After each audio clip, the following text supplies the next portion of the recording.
Commissioner Bragg, I second. Okay, it's been moved and seconded. Are you ready for the question? All in favor signify by saying aye. Aye. Any opposed?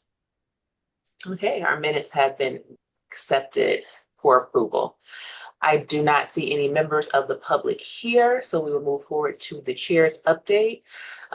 As chair, I do not have an update per se. I just have an encouragement as we have today's meeting and our future meetings moving forward. There's a saying, for such a time as this, and just wanting to encourage and remind us all that we are in our roles, our spaces, our positions, a part of this commission for such a time as this. And I know a part of today's conversation will be vision casting of sorts, determining our direction forward. So just wanting to remind and encourage all of us that this is our time, this is our season to be able to have impact in our respective roles. And I'm excited to have our conversations as we determine our direction forward for our current program here. So with that, let's let me check. Commissioner Davis, I know Commissioner Dove is not yet with us. Would you like us to come back for the budget update when he is with us, or are you prepared to share where the committee stands? I can do the second chore fairly quickly.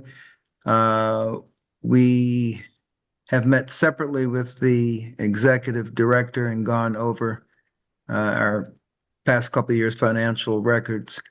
Commissioner Dove and I need to set up a time that is mutually workable for the three of us to have regular monthly meetings.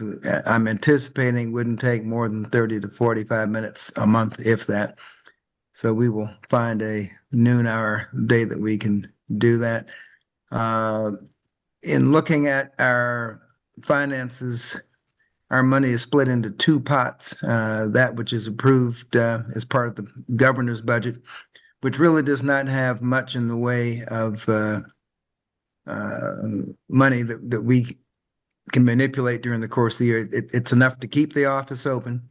That gives us the administrative support for us to carry out our mission. We have some money left over from a couple of years ago from grant, Kansas Health Foundation, which and the spending has been responsible, but we will provide oversight for that. We, as a commission, will have policies for what the executive director can spend without us meeting, and those that we should review. My guess is that our larger efforts may actually be in the area of fundraising more so than watching the few dollars we have left in that second account. The state's providing us the resources to have administrative support to carry out our mission. Anything extra for that mission, we're going to have to raise ourselves. So I don't know whether we thought this would be primarily watching our money, but it's going to turn out to be raising our money, which is probably easier said than done. Thank you, Commissioner Davis. Thank you, and Commissioner Dove, for your efforts to dig in more deeply to our budget, and that reminder of our need to be able to raise funds and what that means. Assuming that everyone has had opportunity to take a look at where we stand currently from that second pot of dollars that we actually do have discretion over, there is a remaining balance of $6,311.38. So that is all of our working capital for being able to do the work of the commission. Are there any questions, thoughts, perspectives, or anything else related to the budget? So, okay, well, again, Commissioner Davis, for you and Commissioner Dunn, thank you for being willing to be on our budget committee and doing those deeper dives. And we look forward to having more updates each month. Okay, let's move forward to our Executive Director update. Executive Director Dell. Um, yes, I just wanted to direct people's attentions to the website. I've tried to make some updates to the website, including the new members with bios. And I have started to post any previous State of Black Kansas report that I can get my hand on digitally, including one that I couldn't get my hand on digitally, but I scanned and updated. So under the State of Black Kansas tab. So that's just one thing, just to mention that I'm sort of in an ongoing update to the website. Um, Chair Johnson found some mistakes. So if you ever run up against a mistake, just let me know. I may be a lot of things, but a web developer is not one of them. So oftentimes it takes me a long time to correct mistakes as well, but I try to get them done. The next bullet point is that, like I said, that I've been invited to participate in the Block Party and Wellness Fair hosted by the Center for African American Health at the University of Kansas Medical Center in partnership with the Heartland Health Conference on Wednesday, September 9th at 2026. The tabling fee is $30. This is actually a rescheduled event that normally takes place around Juneteenth, but because they are located downtown and around Juneteenth, the World Cup was going on, they voluntarily decided to move their event to the September date. I have honestly, since the Center for African American Health had started, I had done a tabling at their events for Juneteenth. And so I'm on their vendor reach out. But they specifically did approach, once I responded that I would be willing to do it, they specifically asked to do a voter registration drive. They reached out and said, hey, would you be willing to do voter registration? I said, I live for it. And so I also did contact the voter network because they have updated voter registration materials for both. Well, they have it for Kansas and they would help me be able to find it for Missouri because we would be right there on the line.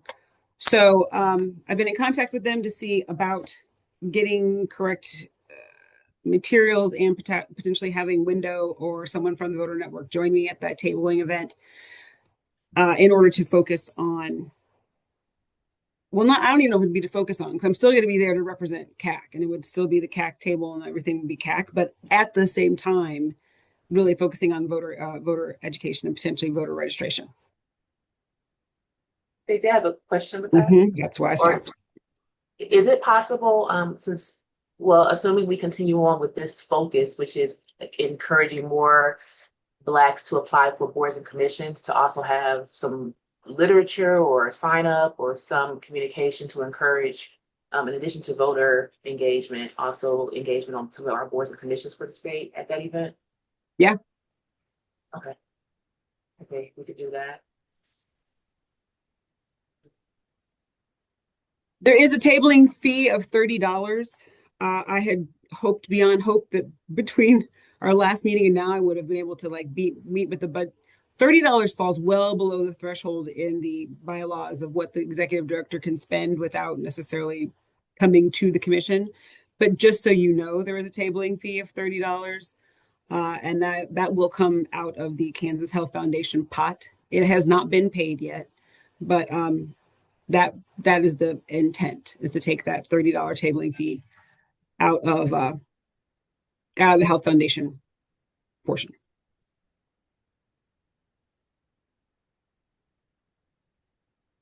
Okay. Making a note to include information on boards and commissions. Okay. Lastly, not lastly, I did provide an outline for ideas, and it's truly ideas about the Black Legislative Day for 2027. I believe the Chairman Johnson had asked for that. So I just included that in the packet of stuff that I sent out to you. I don't know if you want me to go over that right now. I think it would be beneficial for the commissioners to hear your perspective and ideas on how we could handle BLD 2027.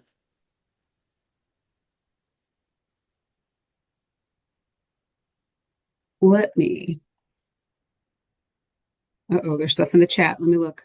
Okay, no, okay. It's just communication from Dr. Crystal saying that she was going to communicate. Screen 3.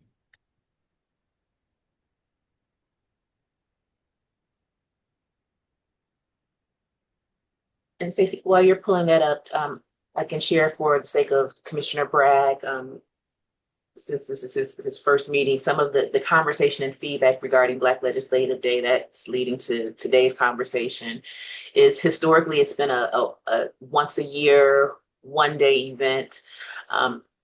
Last year was the first year that, I don't know if it was the first year, but it was a shift in our approach at how we facilitated the Black Legislative Day, and which we feel collectively was a successful event and a helpful switch.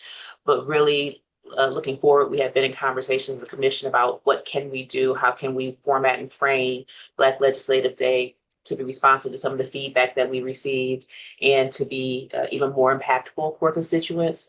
So Stacey's as the lead staff that has been putting this together for 5 years, this will be year 6 or 7, Stacey, had some thoughts and perspectives to respond to how we could adjust potentially for 2027. So that's what brought us to this point, Commissioner Bragg. Thank you. Thank you. Yeah. Stacey. So the first year that I was sort of in charge of this Black Legislative Day would have been 2022. And I believe we had about 50 people show up, and I thought I was doing something. And then the following year, we tried to be a little more intentional about, getting the word out. And I remember we had 85 people show up because we had to bring more chairs than the 50 that I originally put out. And I really thought I was doing something. The third year we did this, we actually, with a partnership with KBLC, hired Sheila Ellis Glasper out of the Junction City area to really do marketing. And that year we had over 220 people show up. At that point, the dominant piece of feedback that I got overwhelmingly was, we can't hear. That building is stone. And first of all, the rotunda only holds 150 chairs. So if we had 200 people, we had oversold the plane. It was difficult to feed that many people, but the hands down, what I heard was, I can't hear, I can't hear, I can't hear.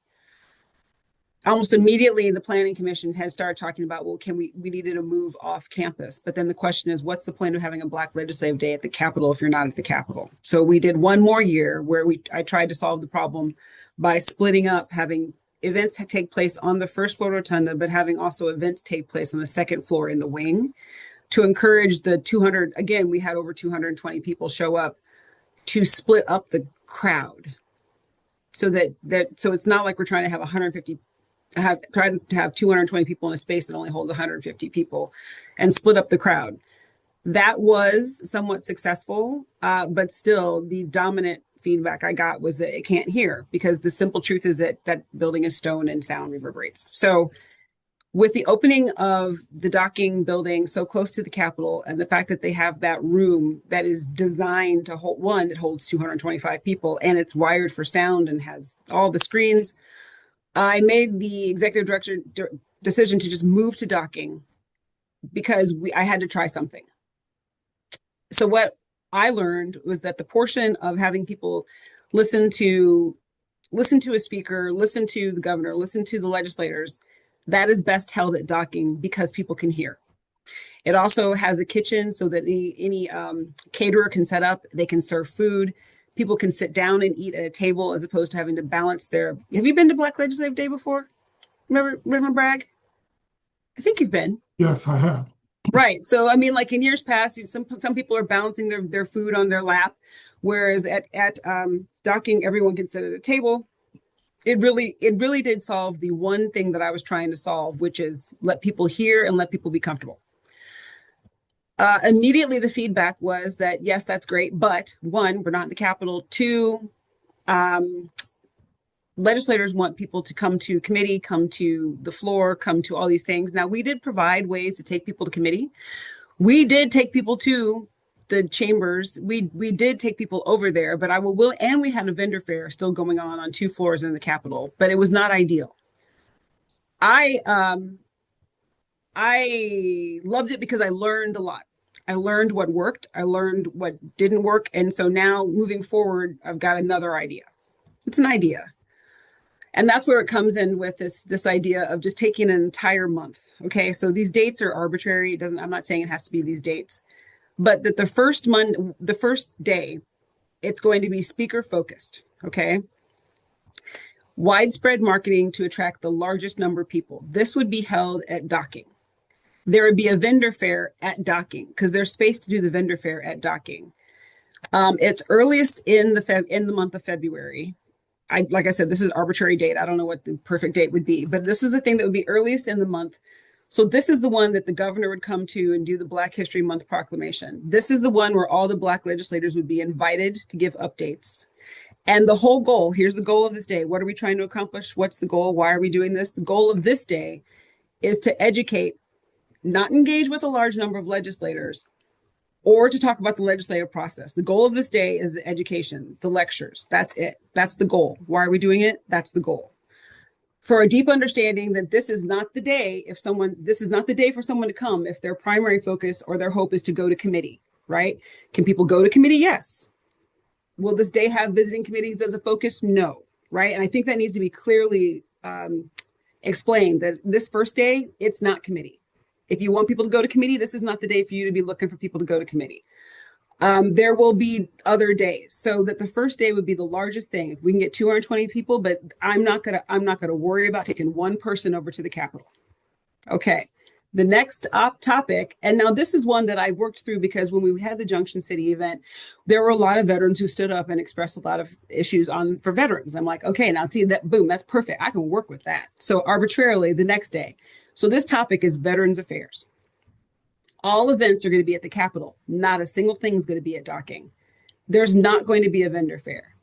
A registration fee, charge a registration fee of $20 so people have skin in the game. All the marketing, all the PR, all the social media is going to be targeted at Veterans Affairs, making it clear that this day's sole focus is going to be Veterans Affairs. Yes, we can do a lunch. I could do a lunch and learn to sort of prep it, to talk about it. Like everything will be focused on that on February 8th, we're going to talk about Veterans Affairs.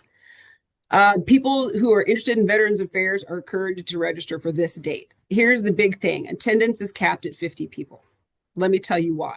A group of 50 people I can put in the visitor's entrance. So if we have anyone doing in the visitor's entrance, they have a classroom right there outside the door that will hold 50 people.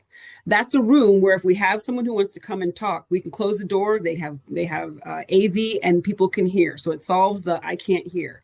Here's the next thing. 50 people. You can move 50 people around that Capitol. You can take 50 people to committees. You can take 50 people to the House floor. You can take people, well, not to the gallery, not to the floor. You can move 50 people around. So this will be the day. So we maybe have a 30-minute spot up front to go over the day. A speaker, I don't know what it's going to look like. Identify the committees that deal with Veterans Affairs. Because remember, this whole day is Veterans Affairs. Legislator visits scheduled with the people who sign up for Veterans Affairs. The goal of this day is to take people to committee meetings and to chamber floor visits and to visit legislators. And it's all focused on Veterans Affairs. But I want to talk about housing. This is not the day. I really think it's important that we didn't know, unless you're here to talk about Veterans Affairs, this is not the day. Now, so a base run of show, 8 a.m. registration, 8:10, begin with the other floor. Right now, I looked up, now this is subject to change because one, we don't know what there's an election coming up, everything about this is subject to wild amounts of change. But given right now, 9 o'clock is the House Committee on Veterans and Military Affairs. 10:30 is Senate Committee on Federal State Affairs. They handle a lot of veteran stuff. 11:30, we can go to the House Gallery. We can have lunch. You can have appointments with the legislators who are on the committees of, you know what I mean? Like if I know that the whole day is about Veterans Affairs, we can target everything to Veterans Affairs, right? Whatever we decide, like we had that survey, rinse and repeat for topic 2.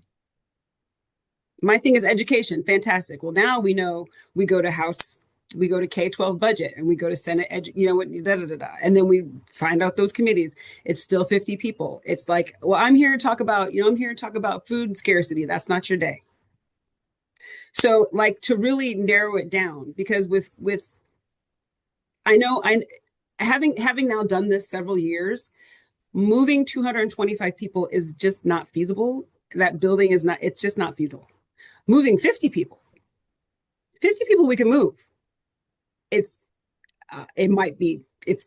a lot to move 50 people. With 50 people, you can literally move and then divide and conquer and take people, because the committee rooms, I know there's this big clamoring to take people to committee. Sometimes those committee rooms only hold 20 people to watch them. right? So, but we can split them up. Like you 20 go to this room, you 20 go to that room. You know, we can that's all that can be handled. And then ditto for topic 3. So this is one way that we, instead of making it be just one day where we bring 225,000 people in, we can split this up into 4 days. Not 4 days right in a row, but 4 days, like so that everyone knows every Monday in February, I don't know, every Thursday in February, there's something going on, and then they can pay attention to what topic that is most important to them. We can target the committees that are dealing with the topics, and we can target legislators who are on those committees.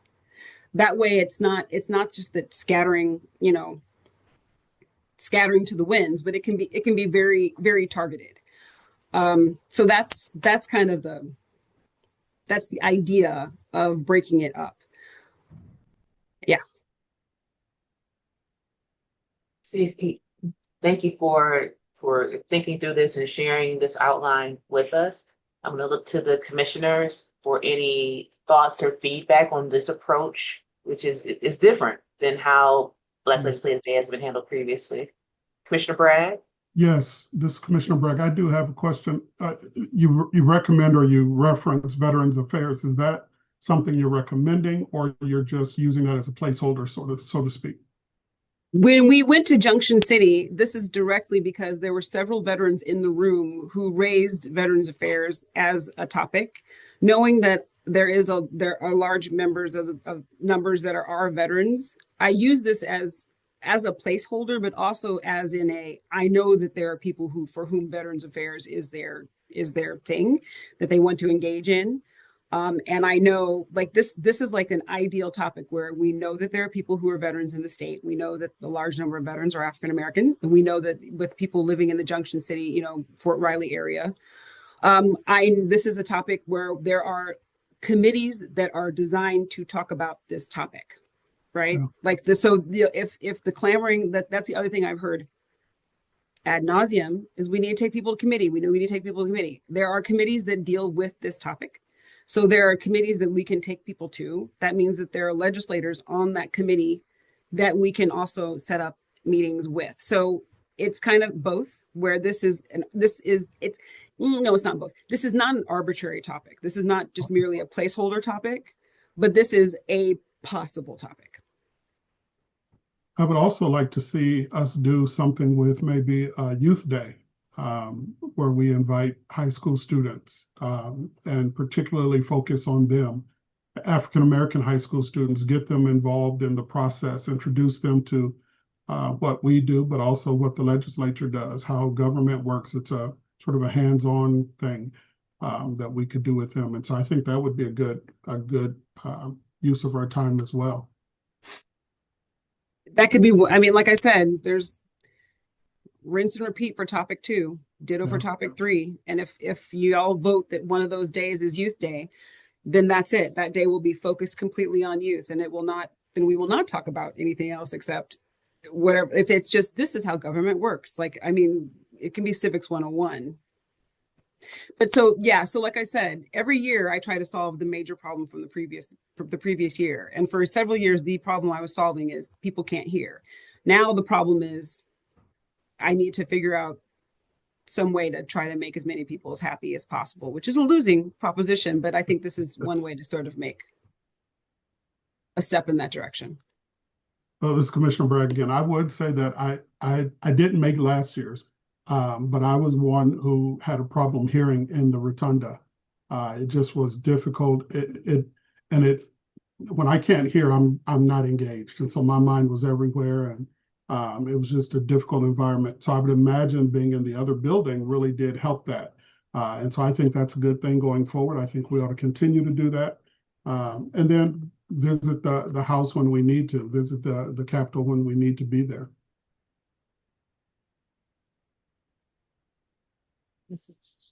Commissioner Ramsdale, you're off mute. Did you have some feedback, and I missed when you came off mute? Okay. Any other thoughts or feedback from the commissioners? I'll share a thought with regards to the topics. one of the things that we're going to talk about and hopefully make a determination on today is the topic of what are going to be our focus areas as a commission for this year. And perhaps it would be prudent to have whatever our focus areas are to be our topics for Legislative Day, because theoretically we're doing our work and focusing our efforts based on what those areas of focus are, which are to be determined. So to consider those as possible topics. And with Veterans Affairs, whatever our topics are, veterans are going to be impacted. So that almost could be a through line for all topics, perhaps. But just something to some food for thought as we make determinations of the topics. But it sounds like I didn't hear any question or concern with changing Black Legislative Day from a one-day focus to a multiple day focus. Are there any questions or concerns about that?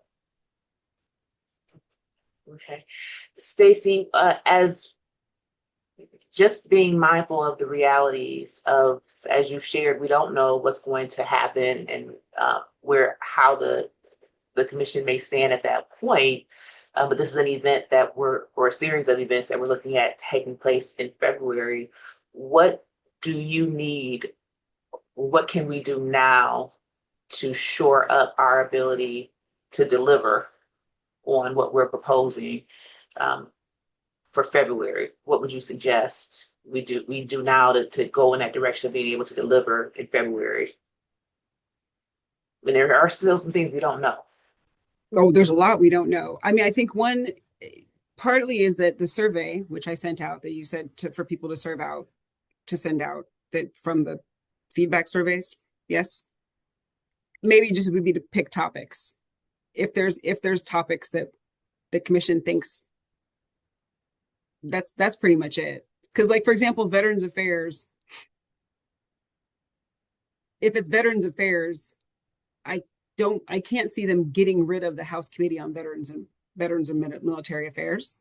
I have no clue right now who's going to be on it. But, like, if there's a topic that currently has a committee attached to it, depending on what the topic is, you know what I mean? Like a topic, if it's a topic big enough, I can do this, what was on this screen for any big enough topic if there's an existing committee. I'm trying to think of a committee that might not exist. Yeah, I don't know. It's just an issue of topics. Like, what do we want to focus on? If one of the priorities is boards and commissions, like there's no committee on boards and commissions, but then that just means it's a different way of running it. But the reason why I'm pitching this notion of splitting it into 4 days is to solve the next loudest complaint, which is you're not taking people to committee. Hands down, that's the next largest complaint. Once I solve the we can't hear, the next, hands down, that's been the complaint since day 2 is you're not taking people to committee.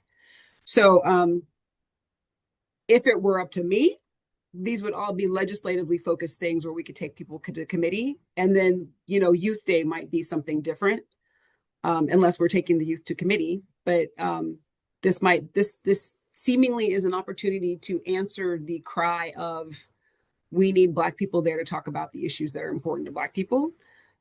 Similarly, arbitrarily, if we're talking about Veterans Affairs, if the executive director knows that Veterans Affairs is going to be a focus for this day in February, then the executive director can watch the committee and know what bills potentially might even be coming up that day. 2 years ago, I don't remember, but we were there. It was Black Legislative Day fell on the day that the Education Committee was hearing the Ruby Bridges bill. And so a lot of people went, but I already knew that was coming up. So I was already on the docket to give testimony that day. But if we know, if we know Veterans Affairs, okay, well, then it's possible that if the executive director is like, okay, this be tracking the bill and this bill might be going through, then we potentially could have people even sign up to give testimony. A word about that, because that was also something that, people were just very upset about last year, is that the Charlie Kirk bill was on the House floor the day of Black Legislative Day, and we didn't go over. I cannot stress to you enough how that probably wasn't known until the day before. that that potentially was going to be on the floor, and that there is very little way to know when things are going to make it to the floor, especially when it's a bill like that that is being rammed through, regardless of any type of procedure or understood way of handling business. Commissioner Davis. Thank you. You know, listening to you talk, Stacey, you're impressing on me that legislative involvement is not a one-day event, and it just shows the need for us to be frequently updated on what's going on in the Hill. If we have, pet projects, what committees, what bills, because a lot of the stuff there happens with short notice. Very short. And if a person really is committed to pushing something, you have to be available to travel on a moment's notice. I'm going to try to fix my screen, which is encroaching and getting smaller and smaller. If I disappear, I'll come right back on a different machine. But I notice there's less and less space for me. I can't figure out what's doing it. But there's a lot. The legislature's not sitting there with a schedule way ahead of time. Okay, well, if you want to do this, come see us on February 8th. I mean, it changes so quickly. We really need some real-time updates on those topics, either interest us as a commission or personally, because it's a lot to expect, that the House is just gonna, okay, we'll just hold everything till they come that day. It ain't gonna work that way. Now, the good news is that there is an availability to give testimony via WebEx, which is their version of Zoom. So a person need not feel the need to travel if something is learned about in short notice. There is ability to do virtual testimony. It might be good for us to have a little refresher. Or it may not be a refresher for those of us who haven't done it much, but a short instructional on the basic how-tos of giving testimony, what you should expect, on a real-world basis if you want to actually get involved with a particular bill. Mm-hmm.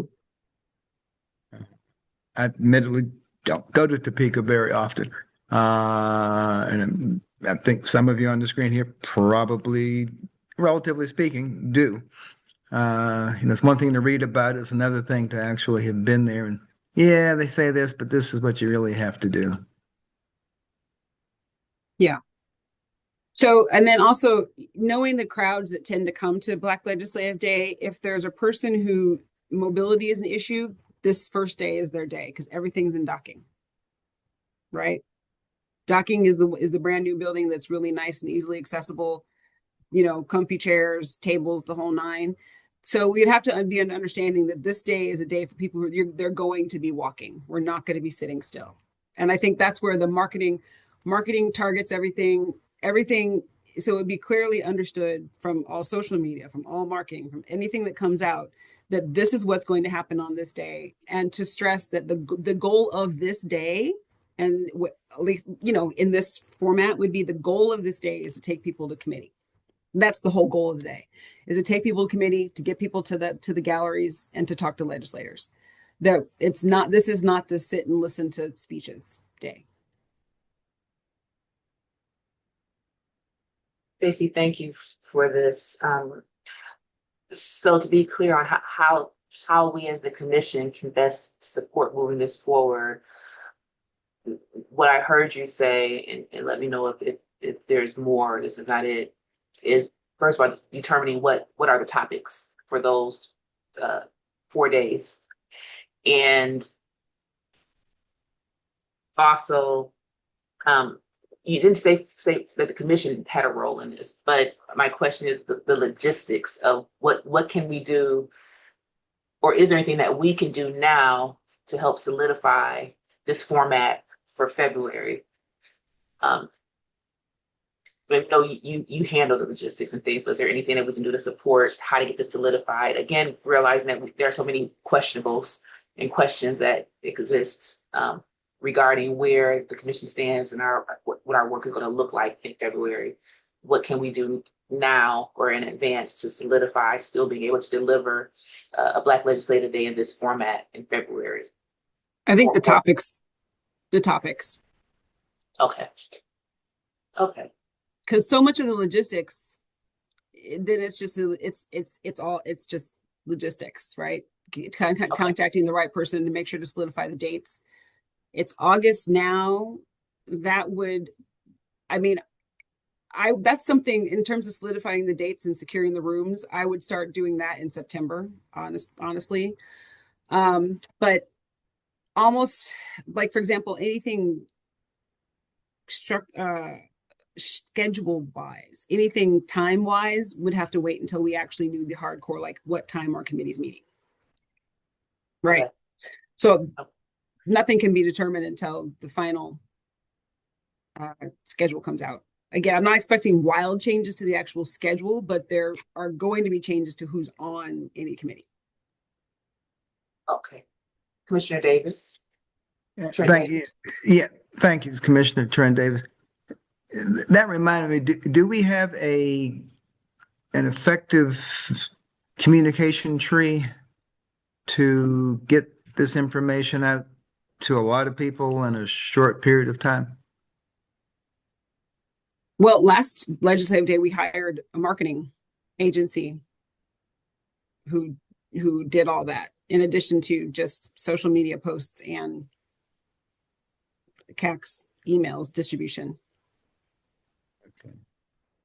You know, we And it- proposed, you know, I'm one sorry. of the projects that had been proposed for the commission to work on was actually developing that communication hotline, you know, connecting individuals, organizations, groups, you know, when we need to get word out to a lot of folks, you know, whose mission is the same as ours.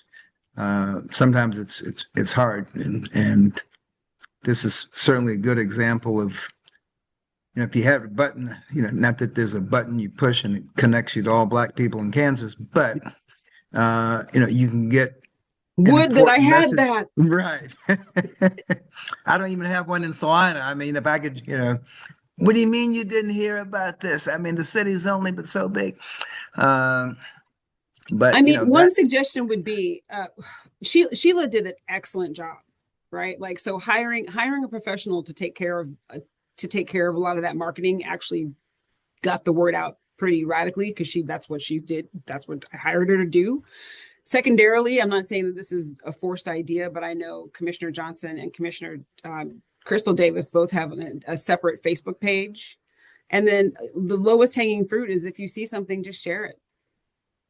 Right? Like, if you know somebody, tell them.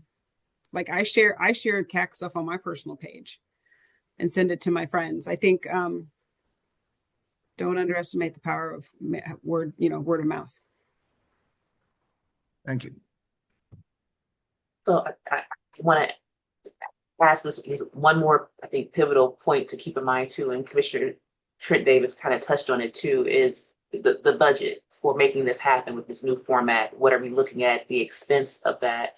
And because I know we have other topics too, so I don't want to spend a lot more time on this, but I do want to plant seeds for what's going to be effective in moving us forward. So Stacey, I don't know if perhaps for next month, you can also share a thought of a budget. We know that we have a little over $6,300 available to us right now, but if I recall, I'm not gonna try to recall what the budget was for last year. But we do need to know what the expenses would be, including marketing and capturing of the event. And well, I can tell you that. I can tell you Black Legislative Day, all said and done, last year was about $10,000. Okay. And that was for one event. And I know there was also conversation, communication of, if we're doing registration and charging for registration, what that looks like in the system to do that, things of that nature too. So if we could, for September, and you share September, would be good for you to know the topics. Ideally, after this month's conversation and our votes today, we should know what our priority areas are to be able to, for our next month's meeting, be able to finalize what our topics will be for Black Legislative Day. And then we could have perhaps some more understanding of anticipated budget for it so we can determine what dollars we have available to begin perhaps securing a vendor for the marketing or whatever our needs would be. So really focus on being able to do that for next month's meeting. I think Director this is a perfect example where sponsorships come in, because the largest event is only $10,000. These small events are going to be capped at 50 people. And the caterer that my preferred caterer, I have often told her, hey, listen, I got $15 a head, right? So if I take my calculator and do 15 times, 50 people, and printing, we can make decisions on how much we're going to print. Like, so I mean, the sum total of all of it, this would be a sponsorship thing to me. This is a JP Morgan Chase wants to get their name into the community. They would love to have their logo splashed on everything, right? This is a Kaufman Foundation has a line that they sponsor events. And I applied for it last year, and the word that got me into trouble was advocacy, which I should have known better. And so it's just an issue, and we talked it through, and they said, hey, next year apply, right? So this is a classic go out and find sponsor type situation. This is the Kaufman, this is the Kansas Health Foundation loves to give to events. This is the labor unions want to sponsor. This is all those organizations that just want their logo on stuff. Okay. Right? Like maybe the budget committee writes up a sponsorship letter for asking for $500. I don't know, arbitrary, whatever it is, 1,000. And it gets sent out to people who just love to sponsor stuff like this. I know that's what KAAAC did in terms of their upcoming summit. Okay, so what are concrete next step tasks to determine so that we could go ahead and get those things identified and in place and prepared for updates at our next meeting? Well, I think the first is the topics. That's the most pressing thing, is what topics, because then I can start looking at, well, based on last year's legislative schedule, what would that even potentially look like? Knowing that things might change moving forward. And then I will come up with a draft budget of what things potentially might cost for these 4 events. And then potentially then it's a budget committee, people draft a letter asking for sponsorships. Okay, thank you. But again, I'm not sure. Yeah, I don't know if that's something that, I think I don't know. A lot's gonna happen in November. So yeah. Well, what I'll ask Commissioner Trent Davis, I don't think Commissioner Dove has joined us yet. I don't see his window.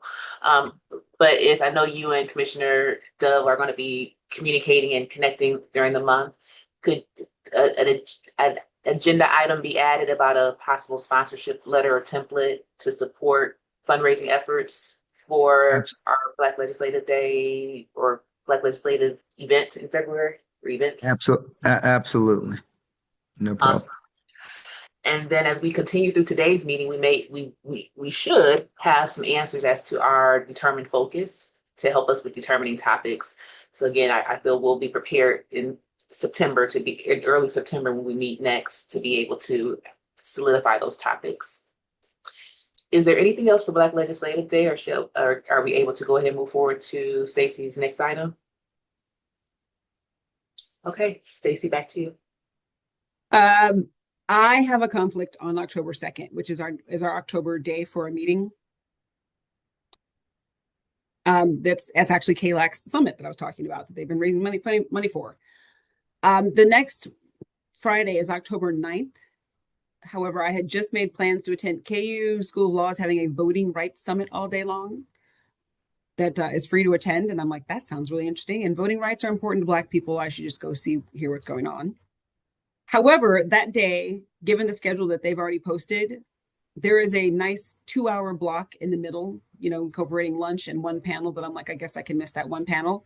That if we wanted to reschedule until October 9th at 10:30, we could do that, or we could look at some other day besides Friday or the following Friday, right? Like we could, I just know I have a conflict on October 2nd all day that I cannot move away from. Alvaro has the same conflict, quite frankly. It is a topic later in our meeting to discuss our standing meeting dates. Yes. I will share now. I also have a conflict on the 2nd, so I initially plan on bringing up a request for shifting that October 2nd date.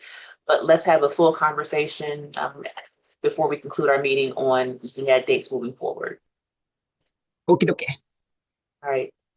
Okay, transitioning to our old business, I'm going to do a time check. It is 2:17, so I will try to be concise in updates for old business. So for the Kansas Health Foundation Transformation Grant, easy to be concise with this because there is no update. This, per the schedule, the determination will be in September, so not expecting to hear anything until next month, and we have not yet heard anything. For B, determination of our priority areas, we had this on the agenda last month, but there was a request by our commissioners, by one of our commissioners or some of our commissioners to have more time to review what had been shared, which was feedback from the community conversations that had taken place in 3 of the 4 districts. That information was shared last month and again shared in preparation for this meeting for everyone to take a look at, review.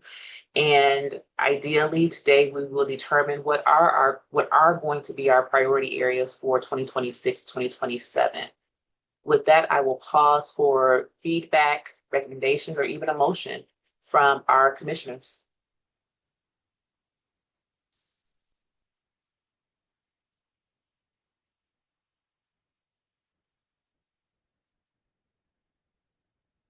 And as you are maybe pulling up those documents or pulling up your notes, I'll share what was shared last month and reshared again was a chair's report, which was an analysis of findings, which took all of the feedback from the surveys that have been dispersed to the community, both via our email distribution list, our social media official social media pages, as well as actually at the 3 town halls that we had. And this document provides a summary of those findings and an overview of those findings and recommendations for what could be, based on those findings, are areas of focus for this current program year. As you all are preparing to share your thoughts and feedback, I'm scrolling. Chair Johnson, I'm trying to pull that up on one or two different computers. Are you in a position to just read the just the, keyword of each of the top ones? Yes, I could. Stacey, you have your screen up. Can you jump to page 16, which starts off the recommendations based on the findings? So based on the findings and the feedback, there are 3 recommended areas of focus. The first being civic engagement and voter participation. And it does provide a rationale as to why, based on the percentages of findings, percentage of responses that aligned and reiterated and reaffirmed as being important to the community. The same with focus area 2 being economic development and financial stability. And then focus area 3 being its word is institutional access, transparency, and representation. And in summary, what that was, that's different than what we've done before, but in summary, what that was is there's a lot of feedback about people just not feeling a trust of government, of the process, of having clear understanding and access to information. So encouraging us to make that one of our focus areas. How do we help in transparency, help in communication with the general public on the work that is happening within the legislature, within the state, within the commission. So those were the 3 recommendations. Reflecting back on our last meeting, and it even came up again in this month's meeting, there are, of course, other topics that are important and have impact and are a part of the experience of Black Kansans that could absolutely be a part of what we focus in on. Again, what we have talked about and worked on is how do we substantiate, quantify, show that we're listening to the community. We're tapping into the community to find out what are community priorities. So based on responses from outside of this body, but in our efforts to connect more broadly with the broader community, these were areas that rose up as the top three. Not to say that there aren't other areas, such I've heard youth come up numerous times. Absolutely understandable. That just is not a topic that was the most talked about, not to diminish its importance or its value or our consideration of it. But again, going to that transparency and that listening to the community and tapping into the community and being responsive to the community, that just didn't rise up as a top three.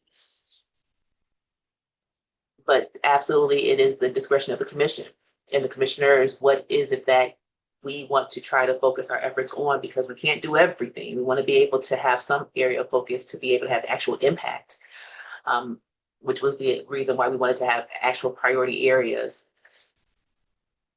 But we do need to determine what do we want to utilize this year to focus in on and to hone in on as we look at the work that we do.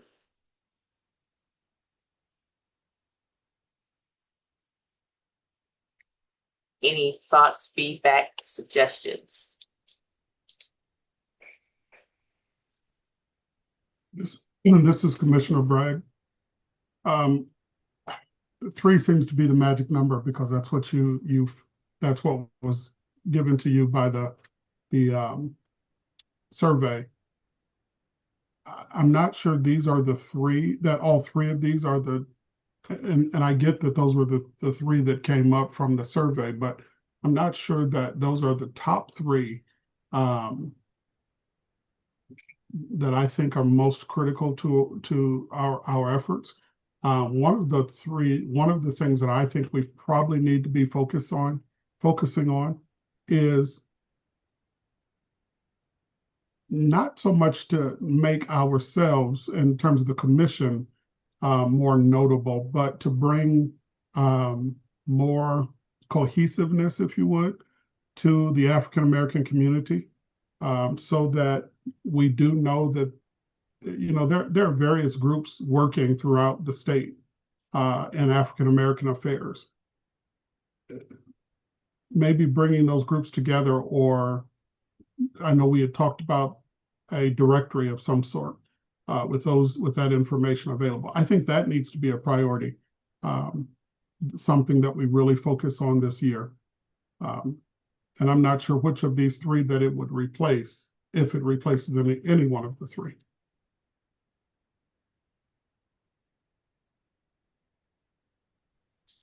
So thank you for that thought and that feedback. So like when I hear that, I was going to say, like, looking at focus area 1, civic engagement, voter participation. How do we get more engagement? But is that a task or is that a focus area? I would think it's a focus area. It just ought to be something that I think we really take a look at throughout this year and spend time being intentional about. Certainly our legislative days or days, whatever we decide to do there, could be a part of that, could help. And that may be a good time for all of those, for us to, I heard Stacy mention a summit. That may be a good time for an African American Leadership Summit during that time, one of those days or something of that nature, where we're all talking, where we're all coming together, talking about what we're doing and listening to one another, so that we can begin to work with other groups, and all of us then can say to the communities, this is what we're doing, or this is how we're working together.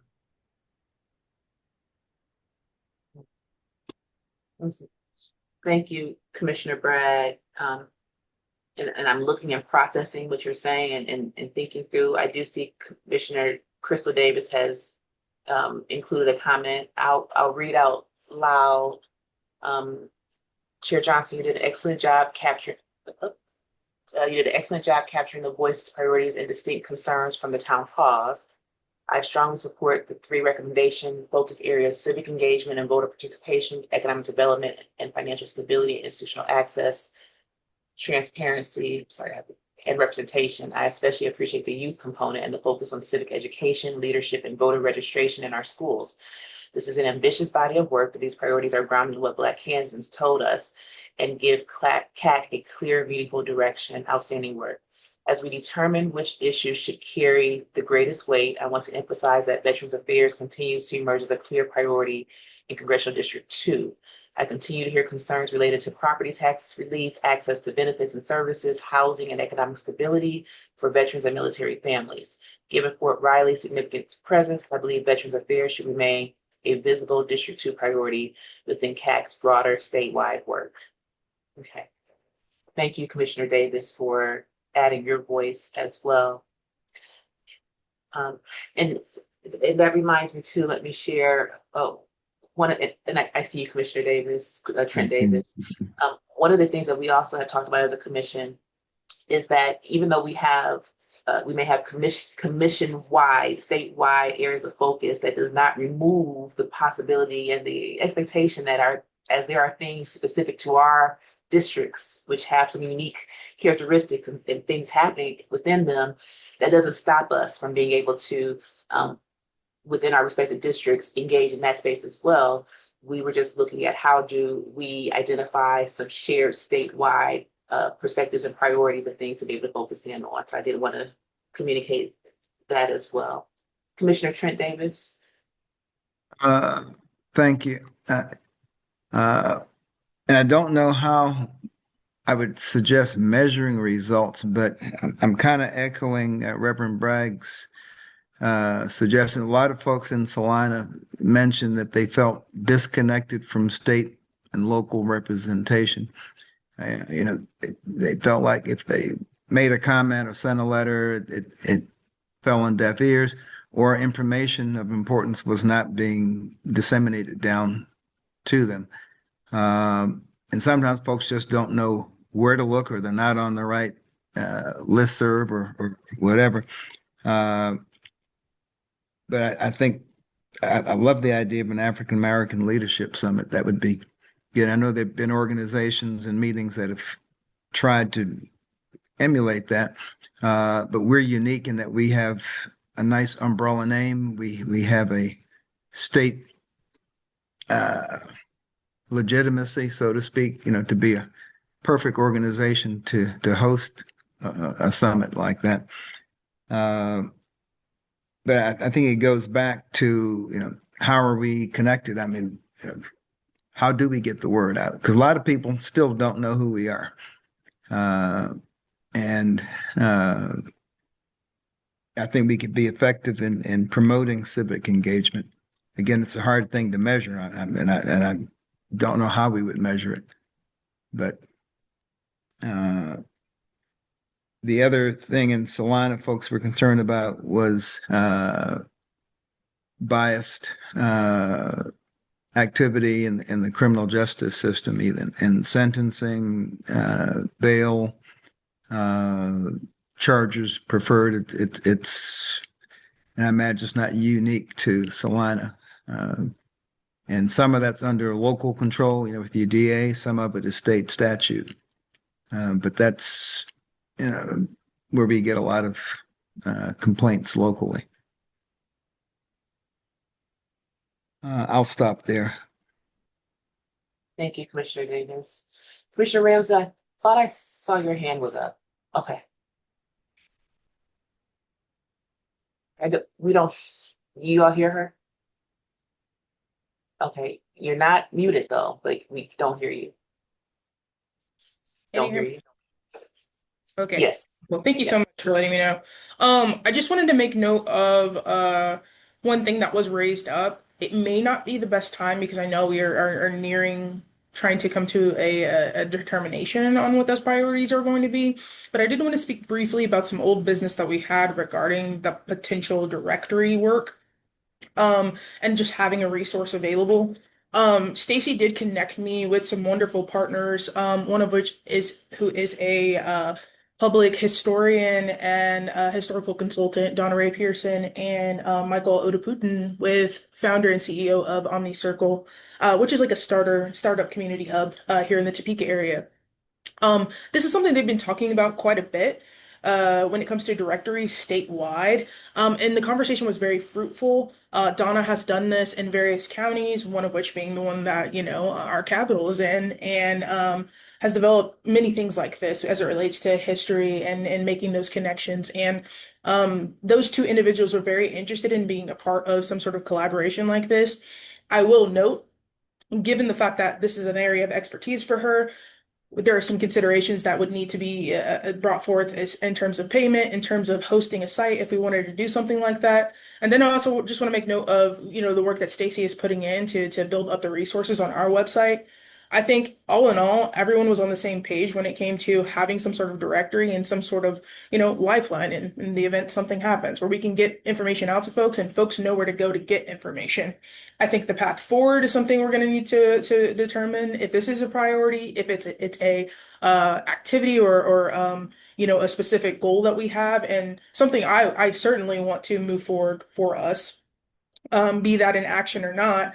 Um, I also want to say that there was a lot of discussion surrounding pulling together collaborators who already have directories and doing a directory of the directories. And so I think everyone's been wanting to do this across the board, at least in our in my district, and it's a matter of right now some clear direction on how we can get it done and what resources are needed to achieve it. So I did want to raise that up because context wise it is relevant.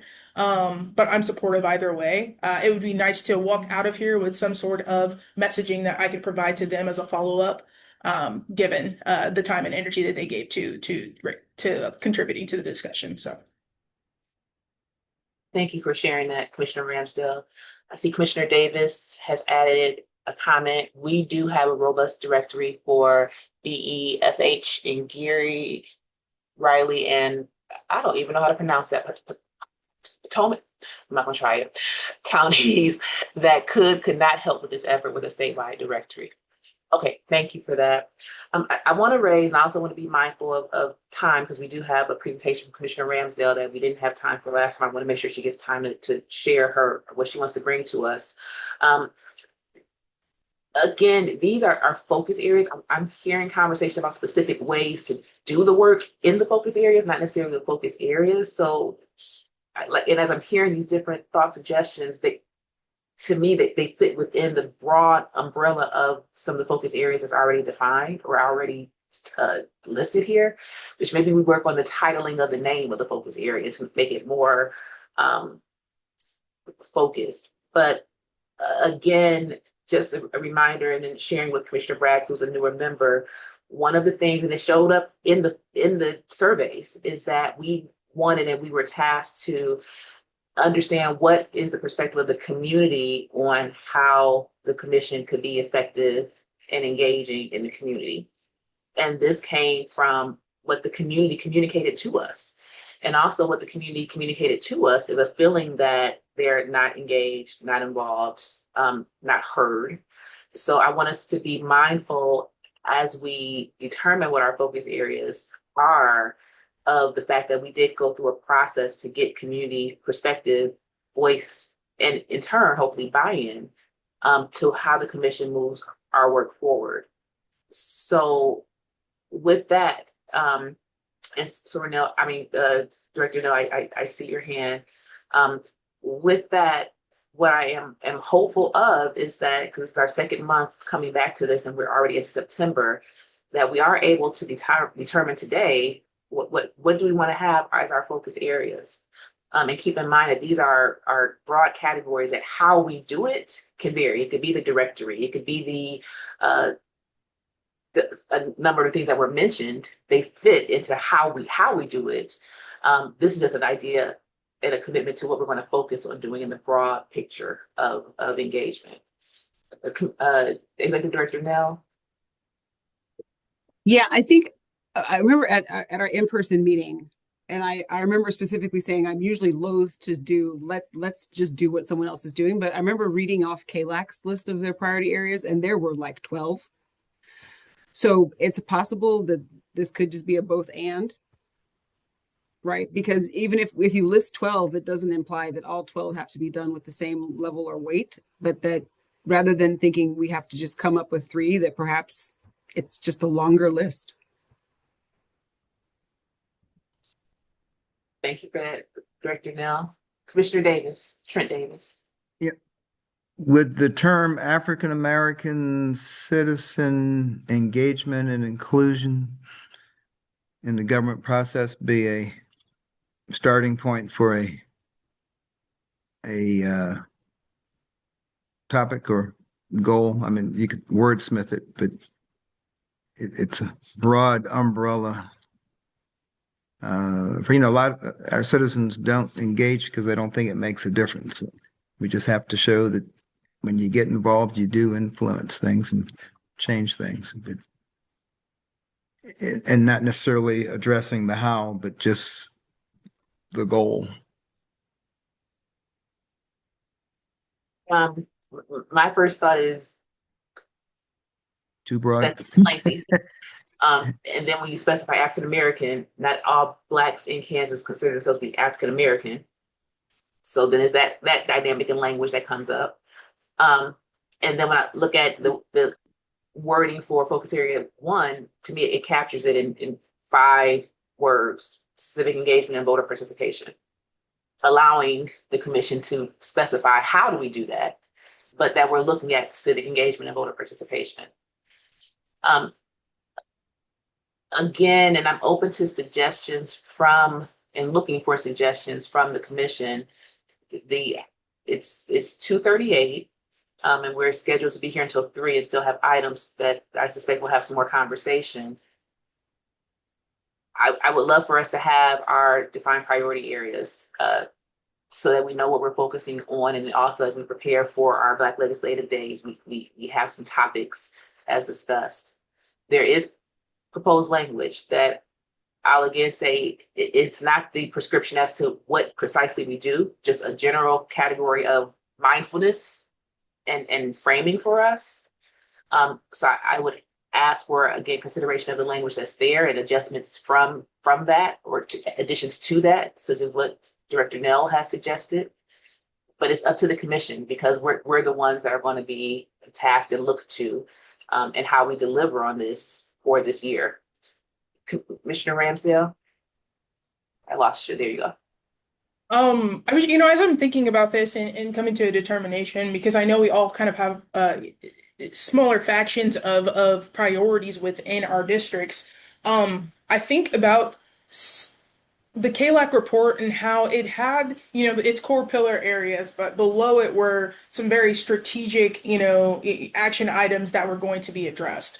And I see this more so as, okay, we've got this larger ecosystem that is our strategic plan or our strategy, and then there's connective tissues that go into each of our districts. And perhaps it is this strategic plan or annual report that Stacy does, and then we all have like, a little one pager on here's what we're moving forward within this realm of possibility. Because I think there's a lot to do within the headers of what's been presented to us if we dive in a little bit deeper, and sometimes that work requires us individually to look at our districts and our needs and say, in this area of economic mobility, I have a organization in my district that focuses specifically on recidivism and supporting, folks who have, had engaged any kind of interaction with the criminal justice system to get them to the point where, they can get a job, housing, they have access to, food pantry, so on and so forth, which does help support the overall goal of achieving economic mobility, but also addresses the recidivism part. So I wonder if there's more opportunity here than we have the time right now to hone in on. So I just wanted to raise that up as like a realm of possibility on what could be done here, because I'm thinking about this like a larger ecosystem. Even the directory or the ledger is a part of that in some way, form, or fashion, because it's going to provide a resource to whatever topic is there. Thank you, Commissioner Ramsdale. Commissioner Trent Davis, you're off mute. And I'm sorry, I forgot to push the button back. Oh, okay. And I'm just scanning to see if I see any other comments. Um, I will share what's helpful this is the determination of the commission. And again, the intent, going back to what the intent of it is that there's an endless opportunity of things that we could focus our energies and efforts on in an effort to try to be impactful and to meet the realm of what it is that we can do as a commission to have impact for Black Kansans. But what helps encourage that to happen is a framing, is some direction.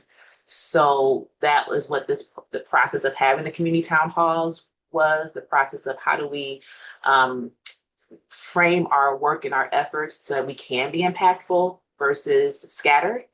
And that's what this was an attempt to do that had been decided by the commission, the previous iteration of the commission moving forward. But again, it's the direction of the commission. And I'll share with the grant that we wrote for Kansas Health Foundation, the fact that we could speak to areas of focus positioned us to be able to be competitive in being able to secure or attempt to secure resources to move forward work that we had identified as this is what we're focusing on. We've developed, and we have that as a part of our future conversation too on the agenda. We have requests for some funding assistance. Well, we frame that based on, well, what are our areas of focus? Because again, there's lots of things we can focus in on, or we could connect ourselves to, but when we have areas of focus, it helps to direct and guide our work. It holds us accountable, and it also helps the community to understand, well, what is it that we are looking to do to engage the community? So again, this is the commission's decision. The commission can decide to not move forward with any of this, or this is some added content that you can look at and make other determinations. But I encourage the commission to identify priority areas. And being that our program year actually began in July, we're in August. If we don't decide today, then we're going to September. We're losing time to be able to focus in on what it is that we're going to do to be able to have trackable, measurable impact and determine what those measures can look like. But it helps to know what are we focusing in on so we can identify how to track and measure what we're doing. So I'll look to the commission on how do you want to move forward. You have a proposal before you with language identified, but if the commission is not comfortable with that, okay, what is our next step to be able to presumably move forward with determining what are we going to focus in on? 3 is the magic number, but it doesn't have to be 3. Maybe it is 5, but also keep in mind, or maybe it's 12 like we've seen other organizations. But how do we, in our capacity, track and show our ability to be impactful, or at least attempt to be impactful with a large realm of things that we're focusing in on as we are growing and developing how we function as a commission? If I could ask my fellow commissioner just a rhetorical question, do we see ourselves more as a state level organization that can influence things at, statewide, or do we see ourselves facilitating local activities? Because depending on our own self-image, if we really want to do state things, then it's more legislative. But because there are different levels of involvement and influence, and I don't have an answer. When I came on, I thought we were clearly way up at the state level, and let us know what you need done in Topeka. We meet with the governor every Thursday, and we'll let him or her know what's going on, and that's obviously not the case. You can do a lot of grassroots stuff at many local levels, and it eventually rises up to Topeka, and Topeka engages it. But it just depends on where we see ourselves most effective. I see it. I'll share this again, mindful of time. And Stacey, I see you. I hear unreadiness. So what my recommendation is we could move this for a 3rd month to next month with the expectation that as commissioners, we are prepared to make a stand on where do we stand with this. We have the information. We've had the information for the for 2 months now. And as a commission, we determined that we were going to have priority areas. That's what we've told the community we do at this point with the way the commission functions. We have priority areas. And what we told the community when we had these community town halls and when we pushed out the survey is that the responses from the community were going to determine what our priority areas would be for this current year. So to me, we have a responsibility and an obligation to do that. So what I will ask of the commission is if we're not ready to make a determination on what was presented and proposed as far as language based on what we heard back from the community, that next month we commit to being able to bring forward our respective recommendations to be able to vote on to make a determination of what our priority areas would be for 2026, 2027. And then, and Stacey, I know you had a point you want to make, so I'll turn it over to Stacey before my recommendation would be to continue this to next month with the expectation that we will be at a place individually and collectively to make our recommendations for what our priority areas would be. Stacey, did you have feedback? Yes. Was only going to comment on Dr. Trent's question of whether we viewed ourselves as a state level organization or something that would have more of an impact on a local level. I would adamantly suggest that this is not we are not a grassroots organization. We are not staffed to be a grassroots organization. That's not our mandate. Our mandate is to be advisory to the governor. I just want to remind us what our statute actually says is that we are not, we are part of the executive branch of government and we are advisory to the governor. So just want to toss that out there. Thank you. And Stacey, thank you for saying that too. And I know this was a part of some conversations with some of the commissioners too. As we think about this and prepare for next month, revisit the statute because we are advisory to the governor, but there's and it's not a but, and in the statute, it states what our roles, responsibility, actions can be in order to be effective advisors to the governor. So what does that mean? And whether that's considered, and then the question of grassroots versus systems level engagement, thinking process through that. But again, keep in mind, these are broad, these are not the prescriptions as to what precisely we do, but just generally being able to communicate, these are the areas that we're focusing in on for this year so that we can have impact and that we can be able to advise the governor as opportunity presents itself and as we create those opportunities. Unless there is a different thought or another thought, again, my recommendation is that we postpone this till next month with the expectation that we all do our due diligence to be able to make actual recommendations for vote for next month in respect to what we've communicated to the public is what we were doing for this process. But we rely on doing that next month. Is there any question or request for something different? Not a request for something different. This is Commissioner Bragg. Yes. You know, I understand the process that out of which these recommendations came. I do think it's important to remember that this commission changed. You added 2 new people, and that has an impact. It has their voices, their opinions have an impact on what the commission chooses to do. And so I don't know that the commission can be held to a previous idea of what we ought to do when, you know, a portion of the commission has changed. Not saying that we ignore that, not saying that we disregard what we heard in that that we've heard from that feedback, but that we also incorporate new ideas, new understandings, new priorities even, and try to find a way to say, and I think it goes to Dr. Trent Davis's rhetorical question, which I appreciate. Are we looking at a big picture or are we looking at a smaller picture? And so I hear the uneasiness and sort of, you know, we should have already nailed this down. But on the other hand, I think it's important to remember we've added new people. And so it's not as simple as just nailing it down when at least I have some concerns about where we are, what we're doing going forward as well. Thank you for that, Commissioner Bragg.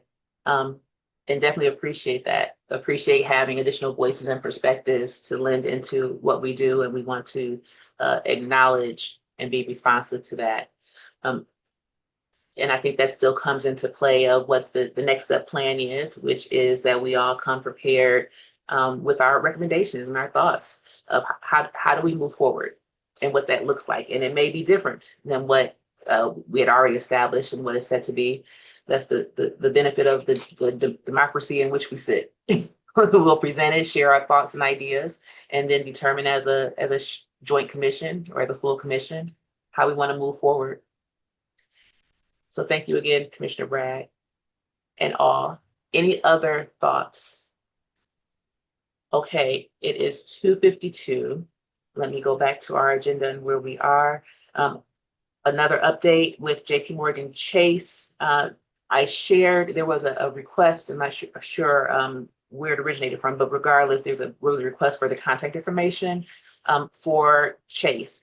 What Chase, and I needed to communicate with them what their preference were. What they shared is that Terry Thomas, who came and did a public comment for us in a presentation, has shared her contact information with the request that anything pertaining to connecting to the community, you can reach out to her directly. There's also, Laura did not join us, but Laura is a colleague of Terry's. Laura handles anything pertaining to government. And she has made a request as Chase is deepening their engagement within the state of Kansas. She is looking for assistance with being able to connect with, and I'll put it in the chat, with these governmental entities within Kansas. So if you have direct inroads to how to plug in, and I'll verbally share Wyandotte School District, Shawnee School District, City of Kansas, I think she means Kansas City, City of Kansas City, City of Lawrence, Overland Park, and also Johnson County. If you all could reach out to Laura to be able to help make those connections to how Chase could perhaps be a benefit and connection to them as well. And with that, let's go over to Director. Are there any questions or any feedback to that? Okay. Director Nell, you have an update for voter to voter? Voting is done, but whatever is in voter to voter now, they have to wait until the final canvas before it gets updated. So just because right now, and you may have a voter team that indicates someone has not voted, that may not be accurate. If people voted early, those are accurate, but now they have to wait for the canvas. So it could potentially, well, whenever the canvas is done, which will be September at least. Okay. Thank you, Stacey. So don't panic. If you're looking at your list and it looks like someone didn't vote, don't panic because they may have voted. If they voted on the day, it's going to take a minute to update. Thank you for that update. Okay. Are we ready to transition to new business? Okay, Stacey, you want to share the Common Good Partnerships update? No. I'm sorry, Commissioner Ramsdale. The directory. Yes, so kind of alongside the update I provided, I think that we unfortunately may have to hold off again for the simple fact that I want to be able to come back with concrete information based on the conversation that Stacy connected me to with these community partners. I also was thinking specifically about Miss Donna Ray Pearson and her work because we were obviously something I want to talk to Dr. Crystal Davis alongside the commission about, but with our application to the Public Health Foundation for the Northeast Kansas portion, we hadn't identified who could be a facilitator. So I think that there are portions of potentially some of this discussion as about the directory and the ledger that naturally fits into that. So I think some of what we're trying to build is going to be contingent on identifying the priorities, of course, and beyond that, seeing where things land with the grant. I do want to pause though, because Stacy was a part of that conversation to make sure that I did highlight everything and that we're of the same understanding. Stacy, does that sound correct?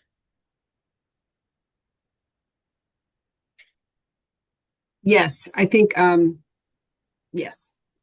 Okay, sounds great. thank you very much. So, not to say that it's not something that can happen. I definitely have a build that's ready whenever we are at a determination point, on what it could look like. But also want to honor, our historians and elders that have been doing some of this work that might already have resources to provide directly to us. Thank you, Commissioner Ramsdale, for digging in deep and leading in, exploring that work. And thank you, Stacey, for making that connection. Any thoughts, questions, or feedback for Commissioner Ramsdale? So as far as next steps, what I'm hearing is we're waiting until we have some things solidified as a commission before we could move forward with next steps there. Okay. All right. Thank you. Now it's transitioning to new business, and I want to do a check-in too. It's 2:57. We're scheduled till 3. Is everyone available to stay on? And we might not even need it, but just in case for additional 10 minutes. Okay, I see affirmative nods. Okay, new business. Now, Stacey, for the Common Good Partnerships. Just that it's open, right? And I didn't want to assume that I should apply again, nor did I want to assume for how many spots that I should apply. So that's the question. Should I apply for how many spots? Is there feedback from the commission? And then for Commissioner Bragg, just to make sure you're privy and up to date, the Kansas Leadership Center does what was called community transformation grants to make available at no cost to participants access to their first 2 classes with the Kansas Health Foundation, Kansas Leadership Center's leadership training. So we did, as a commission, apply to be one of the recipients to be able to have free slots available that we navigated to find participants to participate in. And Stacey, can you provide us overall? Do you feel it was successful? We came up with the approach. Did we get feedback? Did we get participation? Do you personally feel like something that we can continue, low-hanging fruit effort to connect with the community again with this? I think my honest assessment is the way that we implemented this grant was not the way it's intended to be used. And that the way that the grant is intended to be used would be that it was an internal focus to try to, like, in an ideal world, I would have applied for 9 grants and then we would have all managed to go to the same training at the same time. That's the way that that is the actual intent of the grant. The way we used it was fine. Like for example, Reverend Bragg was one of the people who used one of the spots before he was on the commission. So, I think what we did was fine. I truly don't believe that's the way the grant's intended to be used. Yeah, this is Commissioner Bragg. Can I echo that? I think both Alvaro and I both were there together, and so it was good seeing him, and we got to talk for a little bit as well. But I do think it would have been much more impactful had all of us gone through it together.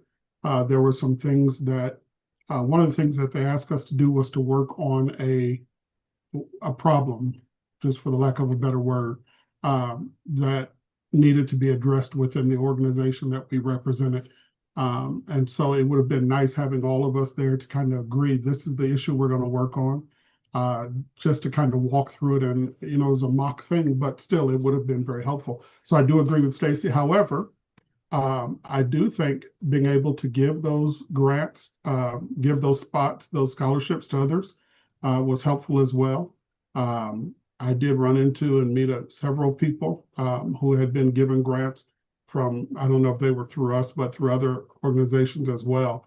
And certainly they enjoyed it and got a lot out of it as well. So I see the benefit of both. Is there a minimum age or minimum grade level to use these? I don't think so. I've never Okay. seen that, but based on the content, I wouldn't say that a high schooler would benefit from this personally. College students would be okay? It truly Okay. appears to be focused on workplaces. The way that their approach is that it appears, now not to say that a college student wouldn't benefit, from learning about adaptive challenges and how to communicate with people. I mean, these are life skills, but that I just doesn't appear to be their focus. Okay. We'll also say at our convening at KLC, Dr. K. Monk Morgan did announce that they were working on some youth efforts. So I imagine that it's something that's being planned, but not yet. I know they were doing a lot of research surrounding that. That's what I'll say. Is And your Commissioner Trent Yeah, Davis. I'm sorry. When you mentioned teams, I was thinking of in particular, our college chapter NACP leadership here in Salina, Kansas Wesleyan University. And I could see the team of officers, the four of them going as a group. They're ranging from freshmen to seniors, so they're going to have different levels of maturity, but and they will hopefully be in a workplace in a couple of years. But I didn't know if it was beyond them or not. I think the model could easily be adapted to work with college students, even high school students. The ideal that everyone leads starts there, and I think for a teenager to understand that, to get that, can develop their sense of civic participation at an early age. And so I think it can easily be adapted. I don't know why it would be a limitation for the leadership program. Thank you. So because we're running out of time, should I apply and how many spots should I apply for? Yes, 20. I would say whatever we did last time, do it again. Okay, Commissioner Crystal Davis is adding feedback, and I'll share. Commissioner Crystal Davis and I were able to do the two classes together over the 3 days in Wichita. And in our conversations, we also agreed that it was definitely would have been beneficial to have had all of us there at the same time. Commissioner Ramsdale said that she would agree based on the convening we attended, as many organizations had various quote unquote team members there during our meetup in KLC. Commissioner Crystal Davis now has said, I agree with Commissioner Bragg, and maybe rather than apply again, we could focus on what we learned together as a council. Just an idea. Adaptive challenges is a perfect one for us to focus on as a council internally. And then she says no, which I think that popped up when the question was asked whether or not we should apply again. And she said no. Correct. Okay. So with that, ideally it is situated where it's for teams to be able to take what's been learned to help us in doing our collective collaborative work. We provide an opportunity for others to be able to get the information. It's not a direct benefit to our engagement, but it does benefit the community. I look to the commission about what is your preference. Do you want Stacy to go ahead and apply again, or do you want to not apply? And then be mindful and perhaps have a framing for how we take what we have learned and apply it internally, absent of applying again. What is the desire of the commission? Commissioner Trent, the group I'm thinking of is very self-centered here in Saline County. I wouldn't need more than 4. Just putting it out there. Commissioner Bragg, I would say yes, apply, but I also agree with Commissioner Davis that we should take what we've learned and implement it within our own group as well. Okay. One option would be this group that you have in Saline County is to let them know about the opportunity. Right? Like it was under my understanding that the Black entrepreneurs of the Flint Hills applied for 6 spots. Right? Like it's this notion that organizations are encouraged to apply for So the organization could apply right? directly. Okay, that's a And good so, idea. And that was my argument when we first applied, is that yes, I can reach out to TCAM, but why don't we tell TCAM to apply, right? Like, so if you have an organization, have them apply, they can develop their own relationship with the leadership center. So with that being said, am I hearing that we will not be applying, so we can let Stacy know that we will not be applying, or am I hearing that we are and will again extend the opportunity to other organizations and individuals? Depending on how many other commissioners have in mind, one of our goals, our hope is to develop our future generation of leaders. And we don't know which one of 15 or 20 will turn out to be the next state senator. They just need these little things to get them started. I had a select group that I had in mind, and I can certainly have them apply directly, but it's a nice way for commissioners to have extra contact with their community. Say, hey, anyone in my area interested in doing this? And the people who went before may say, yeah, I know somebody who should have gone, or an organization that would benefit from this.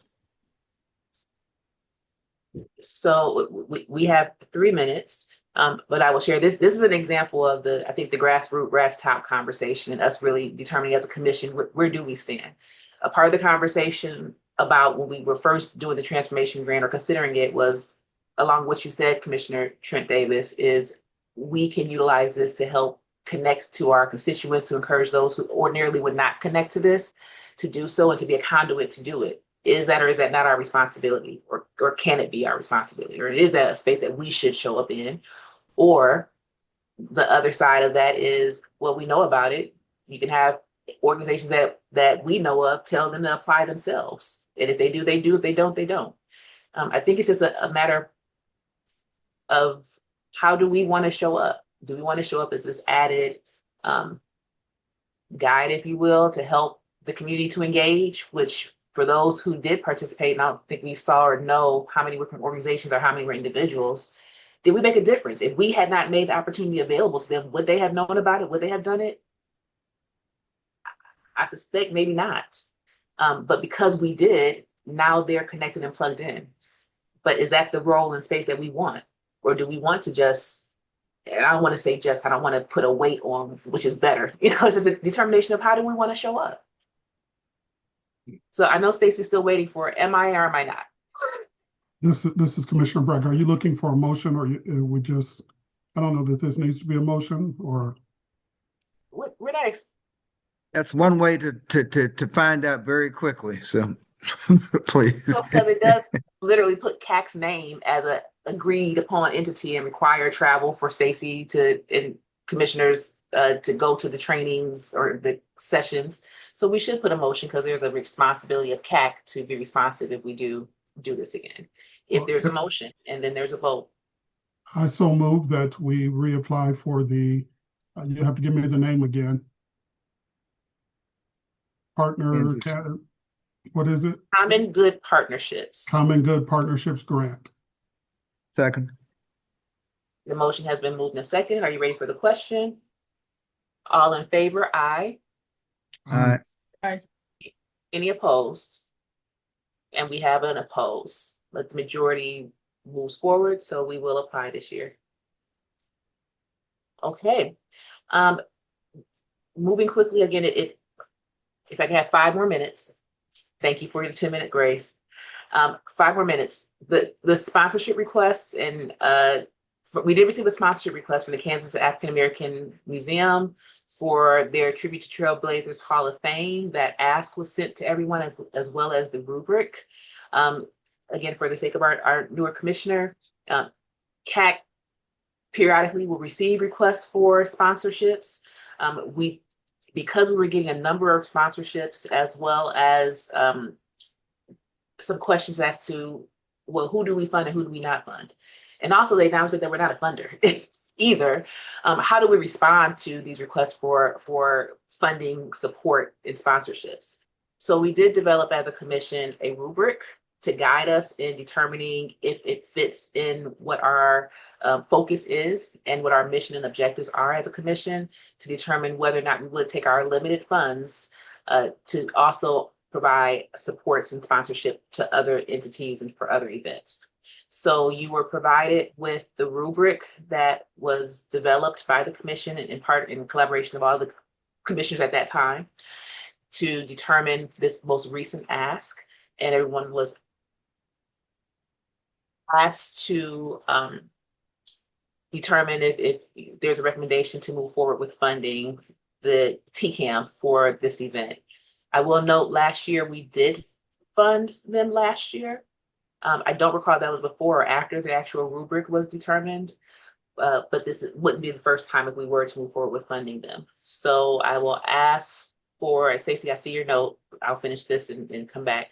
I will ask for a motion to either fund or not to fund the request for sponsorship that came through since our last meeting. It might be politically easier on the soul that if there's no motion to sponsor, it would just die for lack of action rather than take an action to definitely say we wouldn't. I don't, it's just me. I may be. Or if you're asking for a motion and didn't get one. Yeah, point of information, that 1,500 would come out of the 6,500 that we have left, I'm assuming. That is Okay. correct.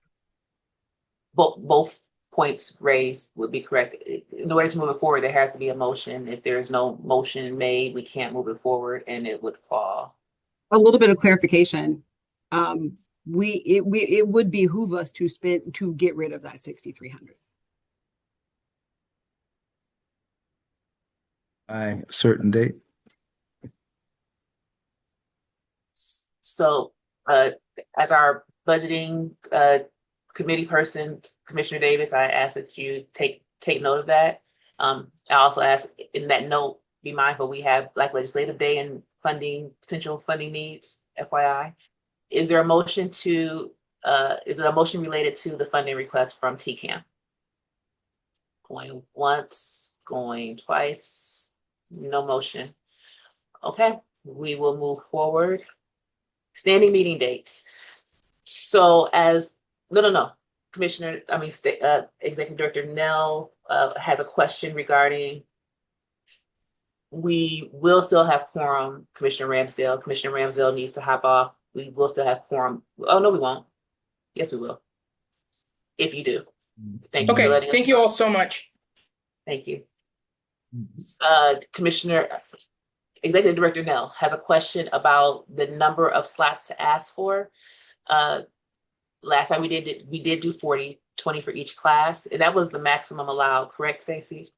No, oh, that's just what we did. Okay.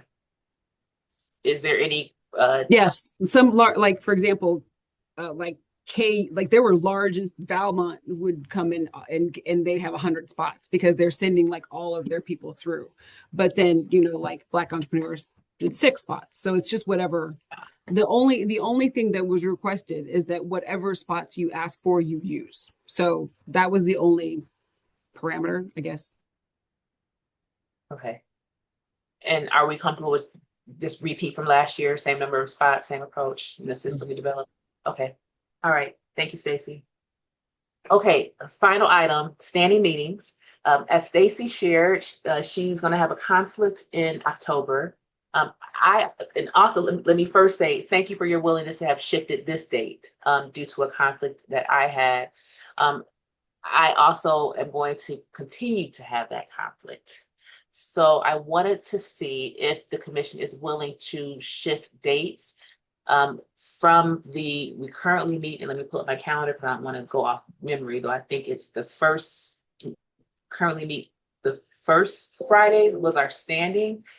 We made some shift due to holidays and things of that nature. But what I would like to recommend is that we shift ongoing to the second Friday, if that works. And Commissioner Trent Davis, I want to say it was something about Fridays in your schedule.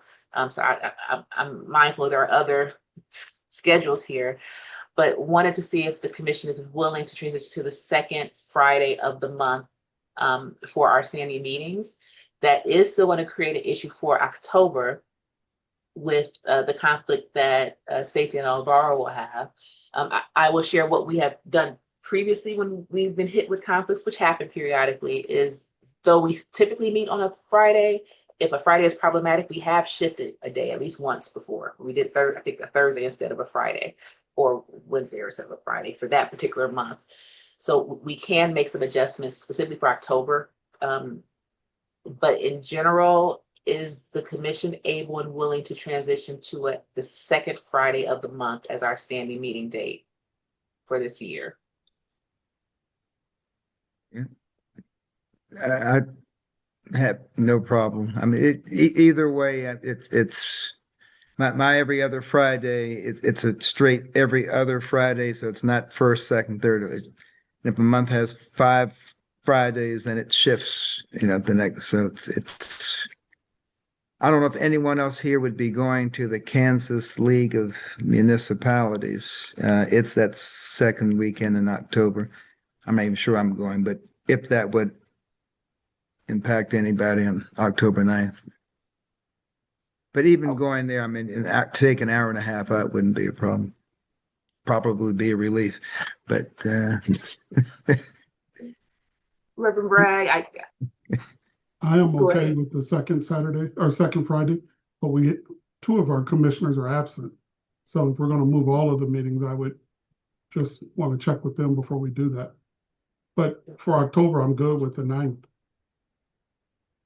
Okay, so the 9th, even though Stacy expressed she would step out of where she was going, same thing with Commissioner Trent Davis. Do we want to consider a different day, like maybe that Thursday?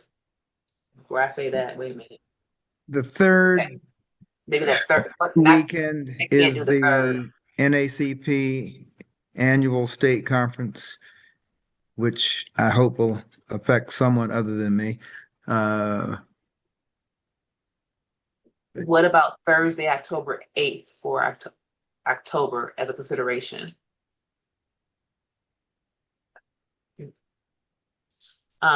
And because Yeah. a very valid point was raised with Commissioner Bragg that we do have two commissioners that are not with us. Stacy, can you via email reach out to us to make the recommendation to see if they're open to the second Fridays being our standing same time, with the exception of October, seeing if the 8th would work for them. I'll share. I have a conflict on the 8th.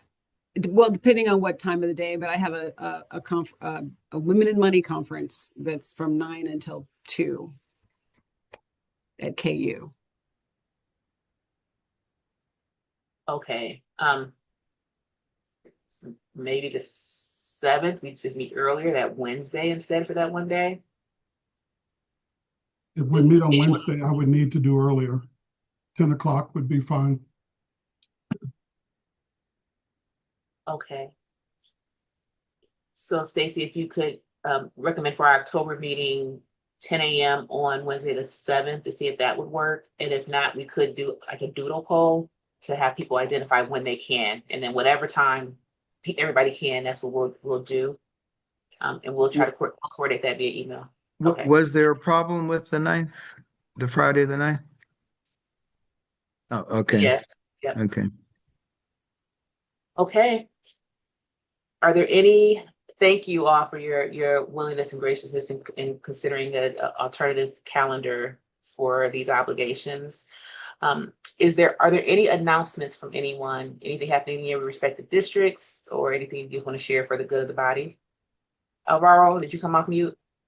I just wanted to thank the group and the commission for allowing me to take advantage of the opportunity that was the previous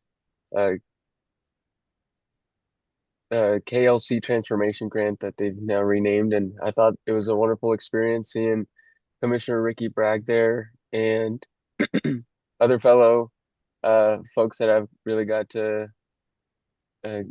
get to know, including Sheila, who Stacy previously mentioned, and Daisy. And yeah, I'd be really interested to hear Ricky, Reverend Ricky Bragg, what your technical challenge was, especially as someone who wasn't in the commission fully at that moment, to hear your perspective. And yeah, do you think it could be some low-hanging fruit to help out other folks of getting them on board? And as long as, the commission gets folks within their districts and hopefully helps out with getting their respective constituents on board, I think that it's a great opportunity. So thank you. Thank you for sharing that, Alvaro. Any other announcements? All right, well, with that, thank you all for the additional time. And I know we spent a lot of time on our earlier topic. I'll work at being more mindful of being able to move the meetings forward, but I really thought that we needed that time to be able to talk through that a bit more, get more perspective. As it stands now, we will meet again to be determined in September as far as exact date. And I know our budget committee will be meeting in the interim as well. But thank you all for your time, your work, your feedback, your thoughts, and I wish you all a great rest of your week and weekend. See you next month.